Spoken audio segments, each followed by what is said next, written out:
नमस्कार दोस्तों, मैं आलोक शुक्ला आज आपके सामने फिर से उपस्थित हूं लोक सेवा आयोग और व्यापम की परीक्षाओं की तैयारी के लिए नया वीडियो लेकर।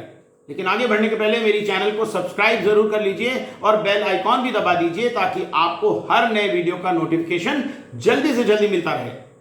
जैसा आप जानते हैं, हम लोग आजकल भारत के संविधान पर चर्चा कर रहे हैं।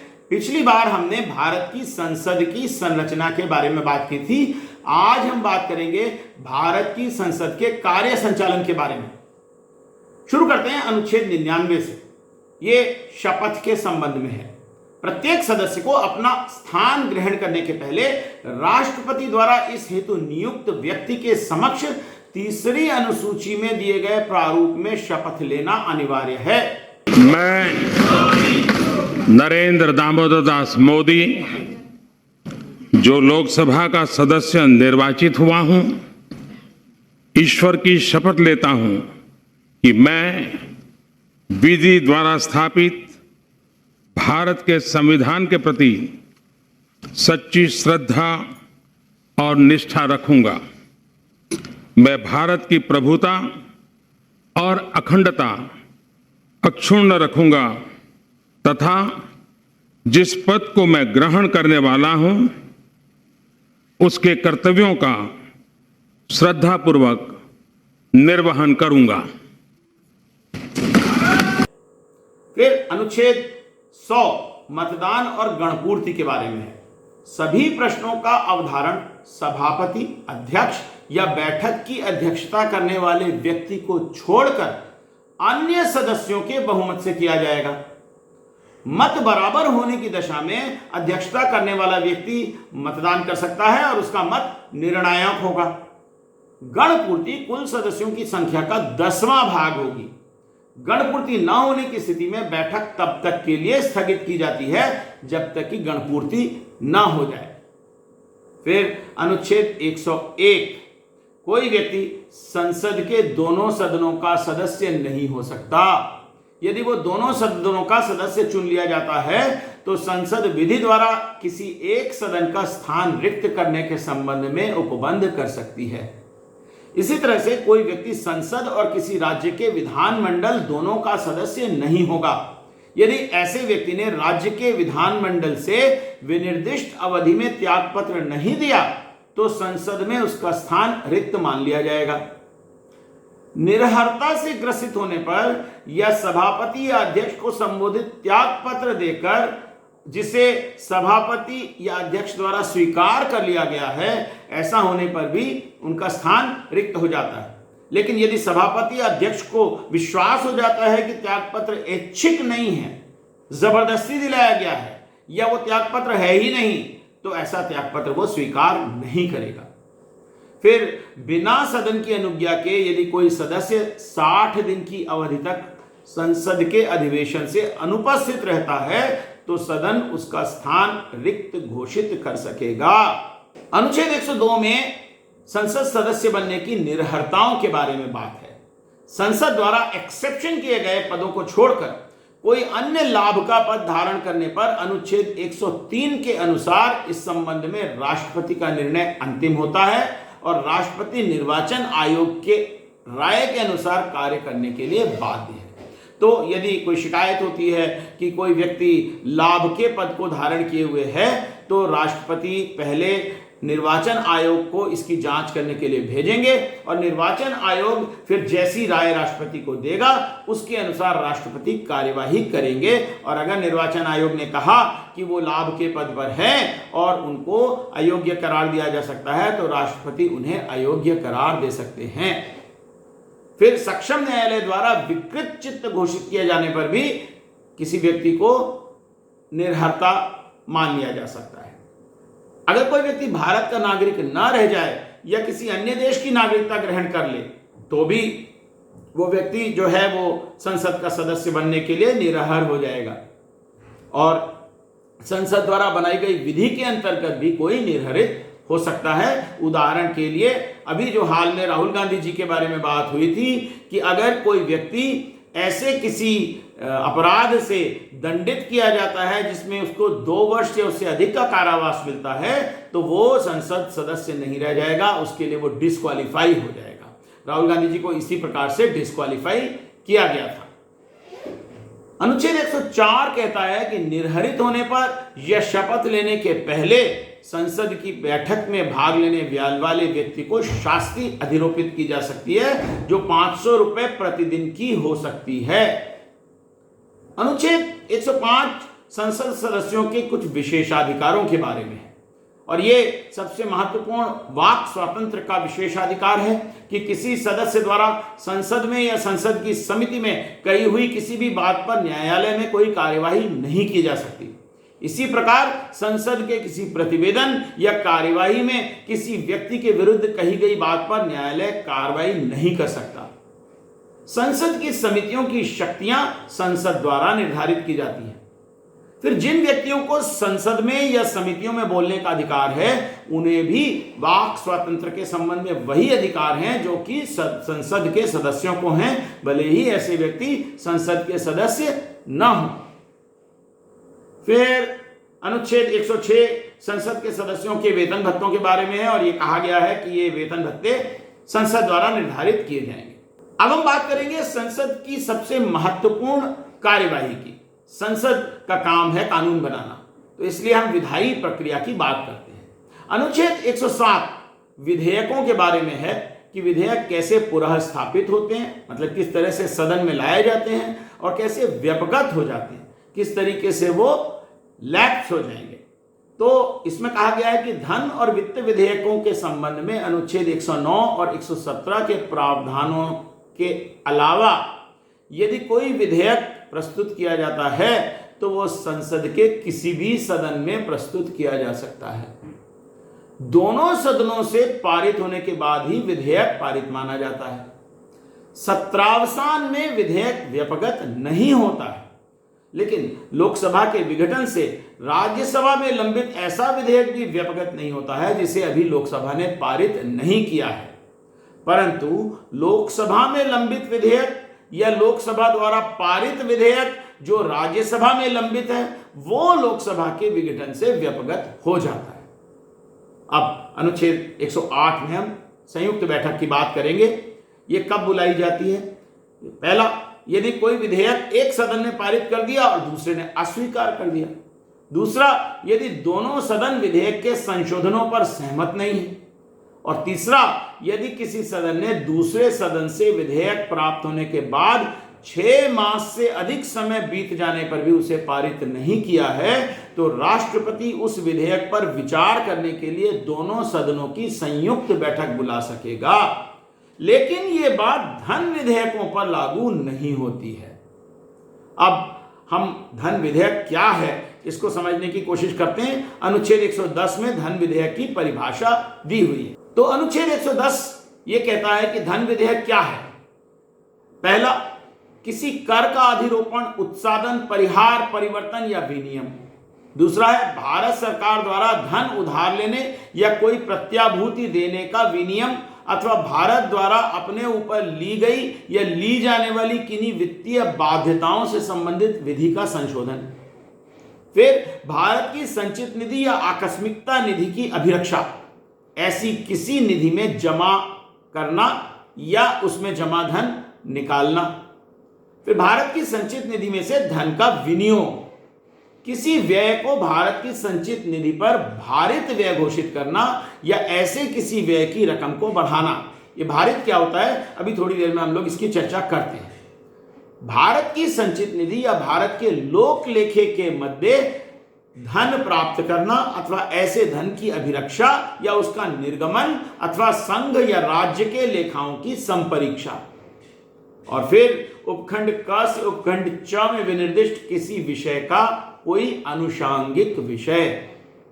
लेकिन एक महत्वपूर्ण बात यह कि कोई विधेयक केवल इस कारण धन विधेयक नहीं समझा जाएगा कि वो जुर्माने या अन्य धनीय शास्तियों के अधिरोपण अथवा अनुज्ञप्तियों के लिए फीसों या की गई सेवाओं के लिए फीसों की मांग या उनके संदाय का उपबंध करता है। या इसलिए भी धन विधेयक नहीं समझा जाएगा कि वो किसी स्थानीय प्राधिकारी या निकाय द्वारा स्थानीय प्रयोजनों के लिए किसी कर के अधिरोपण, उत्साधन, परिहार, परिवर्तन या विनियमन का उपबंध करता है। अब ये कहते हैं कि यदि ये प्रश्न उठता है कि विधेयक धन विधेयक है या नहीं है, तो इस पर लोकसभा के अध्यक्ष का विनिश्चय अंतिम होता है। और धन विधेयक के बारे में अनुच्छेद 109 के अधीन जब वो राज्यसभा को पारित किया जाएगा, यह अनुच्छेद 111 के अधीन अनुमति के लिए राष्ट्रपति के समक्ष प्रस्तुत किया जाएगा, तब हर धन विधेयक पर लोकसभा के अध्यक्ष के हस्ताक्षर सहित यह प्रमाण प्रश्नांकित किया जाएगा कि यह धन विधेयक है। अनुच्छेद 109 धन विधेयकों के लिए विशेष प्रक्रिया बनाता है। पहला है, धन विधेयक केवल लोकसभा में ही पुनः स्थापित किया जा सकता है, राज्यसभा में नहीं। दूसरा है, पारित करने के बाद लोकसभा उसे राज्यसभा को भेजती है। फिर राज्यसभा को 14 दिन के भीतर धन विधेयक पर विचार करके उसे लोकसभा को अपनी सिफारिशों के साथ वापस भेजना होता है। यदि राज्यसभा 14 दिन में धन विधेयक को वापस नहीं भेजती तो उसे दोनों सदनों द्वारा पारित मान लिया जाता है। लोकसभा राज्यसभा द्वारा सिफारिश किए गए संशोधनों को स्वीकार भी कर सकती है और अस्वीकार भी कर सकती है। अनुच्छेद 111 विधेयकों पर राष्ट्रपति की अनुमति। संसद के दोनों सदनों द्वारा पारित किया जाने के बाद विधेयक को राष्ट्रपति की अनुमति के लिए प्रस्तुत किया जाता है। राष्ट्रपति विधेयक पर अनुमति दे सकता है और धन विधेयक को छोड़कर अन्य विधेयकों को संसद को पुनर्विचार के लिए लौटा भी सकता है। पर पुनर्विचार के बाद पुनः पारित किए गए विधेयक पर राष्ट्रपति अनुमति नहीं रोक सकता। फिर अनुच्छेद 112 की हम बात करते हैं। इसमें यह कहा गया है कि संसद दोनों सदनों के समक्ष उस वर्ष के लिए प्राक्कलित प्राप्तियों और व्यय के विवरण को रखती है और इसमें भारित और अन्य व्यय को अलग अलग दिखाया जाता है। तो यह प्रावधान मूल रूप से बजट के बारे में प्रावधान है। आइए यहां पर समझते हैं कि भारित व्यय क्या है। राष्ट्रपति की उपलब्धियां और भत्ते तथा उनसे पद के संबंध में अन्य व्यय। फिर राज्यसभा के सभापति और उपसभापति तथा लोकसभा के अध्यक्ष और उपाध्यक्ष के वेतन और भत्ते। ऐसे ऋण भार जिनका दायित्व भारत सरकार पर है और जिसके अंतर्गत ब्याज, निक्षेप निधि भार और मोचन भार तथा उधार लेने के लिए ऋण सेवा और ऋण मोचन से संबंधित अन्य व्यय। फिर उच्चतम न्यायालय के न्यायाधीशों को या उनके संबंध में संदेह वेतन, भत्ते और पेंशन। फेडरल न्यायालय के न्यायाधीशों को और उनके संबंध में संदेह पेंशन।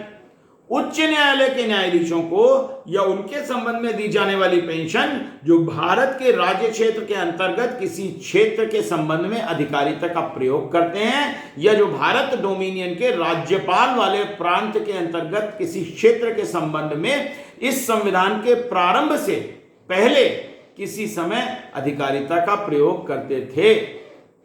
भारत के नियंत्रक महालेखा परीक्षक को या उसके संबंध में संदेह वेतन, भत्ते और पेंशन।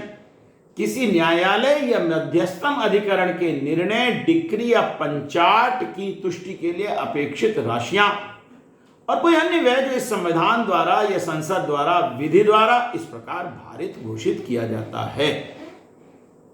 अब अनुच्छेद 113 कहता है कि भारित व्यय पर संसद में मतदान नहीं होता।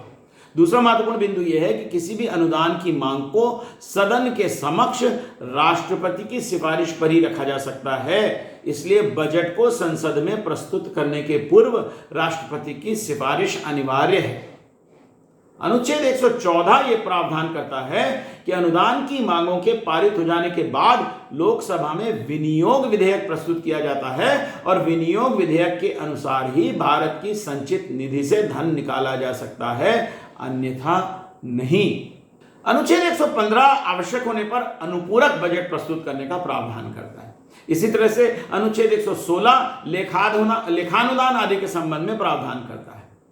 अनुच्छेद 117 वित्त विधेयकों के संबंध में विशेष प्रावधान करता है। वित्त विधेयक केवल राष्ट्रपति की सिफारिश के बाद ही संसद में प्रस्तुत किए जा सकते हैं, परंतु कर को घटाने वाला कोई विधेयक यदि लाया जाता है तो उसके लिए राष्ट्रपति की सिफारिश जरूरी नहीं है। अनुच्छेद 118 का प्रावधान है कि उपरोक्त के अलावा प्रत्येक सदन अपनी प्रक्रिया निर्धारित करने के लिए नियम बनाने में स्वतंत्र है। अनुच्छेद 119 में वित्तीय कार्य संबंधी विधि बनाने की संसद की शक्ति दी हुई है। अनुच्छेद 120 के अनुसार संसद का कार्य हिंदी या अंग्रेजी भाषा में होगा, परंतु यदि कोई सदस्य इन भाषाओं में अभिव्यक्ति नहीं कर सकता तो उसे अपनी मातृभाषा में सदन को संबोधित करने की अनुज्ञा अध्यक्ष या सभापति दे सकता है। अनुच्छेद 121 ये कहता है कि संसद में किसी न्यायाधीश को हटाने के संबंध में प्रार्थना करने वाले समावेदन के अतिरिक्त किसी न्यायाधीश द्वारा अपने कर्तव्यों के निर्वहन में किए गए आचरण पर चर्चा नहीं हो सकती। तो जब तक आप किसी न्यायाधीश को हटाने का प्रस्ताव लेकर नहीं आए हैं तब तक न्यायाधीश के बारे में चर्चा संसद में नहीं हो सकती है। ये जुडिशरी की इंडिपेंडेंस के बारे में प्रावधान है जो लोकतंत्र के लिए बहुत महत्वपूर्ण है। और ठीक इसका जो कॉन्टेम्पररी जो दूसरा प्रावधान है जो संसद की शक्ति के संबंध में है और संसद की स्वतंत्रता के संबंध में है वो अनुच्छेद 122 में है, और वो ये कहता है कि कोई भी न्यायालय संसद की कार्यवाहियों के संबंध में किसी कथित अनियमितता की जांच नहीं कर सकता। तो संसद में क्या हो रहा है इस पर न्यायालय कोई कमेंट नहीं करेगा, और न्यायालय क्या कर रहा है इस पर संसद कोई कमेंट नहीं करेगी। कंप्लीट सेपरेशन जुडिशरी का एग्जीक्यूटिव और लेजिस्लेचर के साथ हमारी संविधान में किया गया है। इसके बाद विधायी कार्य में अंत में हम लोग अध्यादेश के संबंध में बात करेंगे जो अनुच्छेद 123 में दिया गया है। संसद के विश्रांति काल में अध्यादेश प्रख्यापित करने की राष्ट्रपति की शक्ति। उस समय को छोड़कर जब संसद के दोनों सदन सत्र में हैं, यदि किसी समय राष्ट्रपति का यह समाधान हो जाता है कि ऐसी परिस्थितियां विद्यमान हैं जिनके कारण तुरंत कार्यवाही करना उसके लिए आवश्यक हो गया है, तो वो ऐसे अध्यादेश प्रख्यापित कर सकेगा जो उसे उन परिस्थितियों में अपेक्षित प्रतीत हों। इन अनुच्छेदों के अंतर्गत प्रख्यापित अध्यादेश का वही बल और प्रभाव होगा जो संसद के अधिनियम का होता है, लेकिन इस तरह का प्रत्येक अध्यादेश संसद के दोनों सदनों के समक्ष रखा जाएगा और संसद के पुनः संवेद होने के 6 सप्ताह की समाप्ति पर यदि उस अवधि के समाप्ति से पहले दोनों सदन उसके अनुमोदन का संकल्प पारित कर देते हैं तो इसमें से दूसरे संकल्प के पारित होने पर प्रवर्तन में नहीं रहेगा, क्योंकि संसद का कानून उसके बाद लागू हो जाएगा और राष्ट्रपति इसे किसी भी समय वापस भी ले सकता है। यहां पर स्पष्टीकरण है कि जहां संसद के सदन भिन्न भिन्न तारीखों को पुनः संवेद होने के लिए आहूत किए जाते हैं, वहां इस खंड के प्रयोजन के लिए 6 सप्ताह की अवधि की गणना उन तारीखों में से पश्चातवर्ती तारीख से की जाएगी। और अंतिम प्रावधान यह है कि जहां तक इस अनुच्छेद के अधीन अध्यादेश में कोई ऐसा उपबंध है जिसे अधिनियमित करने के लिए संसद को इस संविधान के अधीन सक्षम नहीं किया गया है, तो वो अध्यादेश शून्य हो। तो आज हमने भारत की संसद में किस प्रकार से कार्य होता है और विधायी कार्य कैसे होता है, कानून कैसे बनाए जाते हैं, बजट कैसे पारित होता है, अध्यादेश कैसे बनाए जाते हैं, इस सब पर विस्तार से चर्चा की है। मुझे आशा है कि आपको ये बात अच्छी लगी होगी और आप विषय को अच्छी तरह से समझे होंगे। अगर कोई ऐसी चीज़ छूट गई है जो आप जानना चाहते हैं तो कमेंट सेक्शन में लिखकर ज़रूर बताइएगा ताकि मैं उसके बारे में भी वीडियो बना सकूं। जल्दी ही फिर से मिलेंगे लोक सेवा आयोग और व्यापम की परीक्षा के लिए भारत के संविधान के संबंध में एक नए विषय पर नए वीडियो के साथ। तब तक के लिए नमस्कार।